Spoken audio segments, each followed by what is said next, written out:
দেখাবো কপি দিয়ে আলু দিয়ে করলে কতটা মানে খেতে ভালো লাগবে সেটা তোমাদের দেখাবো কীভাবে করছি। বাটা মাছ দিয়ে করবো, কপি দিয়ে আলু দিয়ে আর বাটা মাছে দিয়ে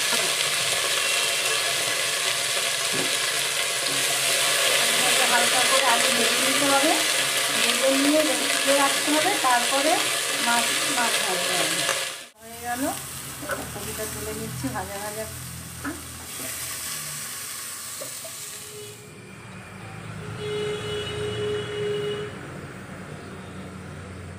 আচ্ছা আমি বাটার মাছটার কপিটা ভাজা হয়ে গেছে, এবার একটু মাছটা ভেজে নিচ্ছি।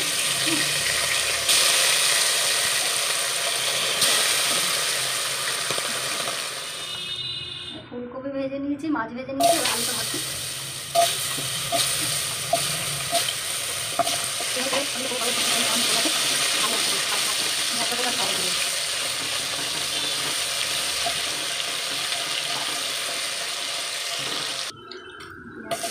পেঁয়াজটা দিয়ে দিচ্ছি, পেঁয়াজটা দিয়ে একটু ভাজা ভাজা করে নিতে হবে, এবারে তারপরে আবার মশলা দেবো।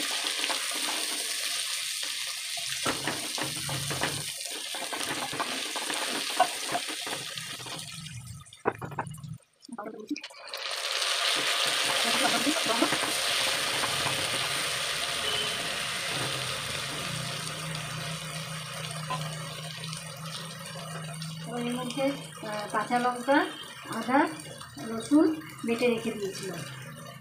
কাঁচা লঙ্কা, আদা, রসুন বেটে রেখেছি, এটা আমি দিয়ে দিচ্ছি। দিয়ে কিছুক্ষণ আমি একটু কষাবো। কষিয়ে তারপরে জল যতটুকু পরিমাণ লাগবে ততটুকু জল দেব। আমাদের কাঁচা লঙ্কা, আদা, রসুন দুটো বেটে দিয়েছি। এবার একটু হলুদ দিচ্ছি,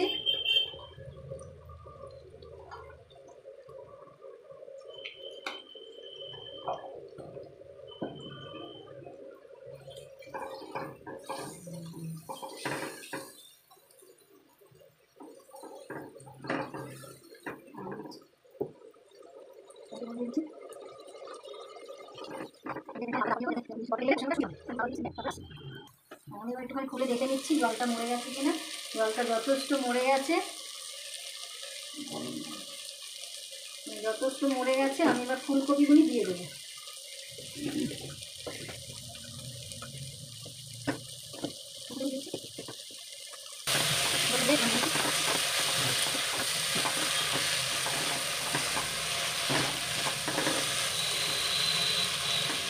পরিমাণ মতন আমি জল দিয়ে দিই।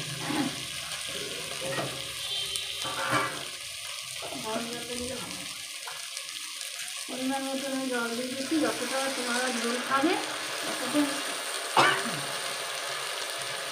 যতটা মাছের ঝোল খাবে ততটাই দেবে।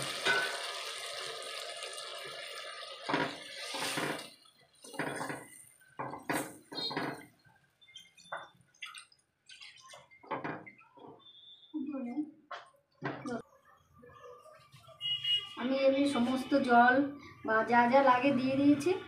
কিন্তু আমি কাঁচা লঙ্কাটাই বেশি দিয়েছি, শুকনো লঙ্কা দিইনি। তোমরা যদি মনে করো কালার করবে কাশ্মীরি লঙ্কাও দিতে পারো বা শুকনো লঙ্কা দিয়েও কালার করতে পারো। আমি কালারটা করার জন্য দিই, কাঁচা লঙ্কাই করছি।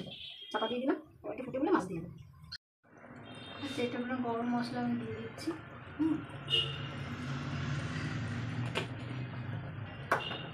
গরম মশলাটা দেওয়ার পরে মাছটা আমি ছেড়ে দিচ্ছি।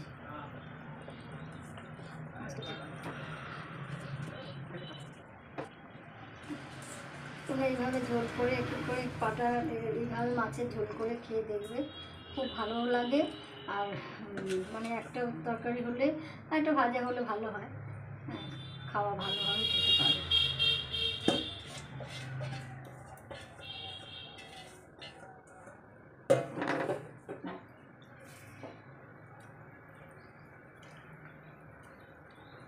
আর একটু ধনে পাতা দিয়ে দিচ্ছি, ধনে পাতা ছড়িয়ে।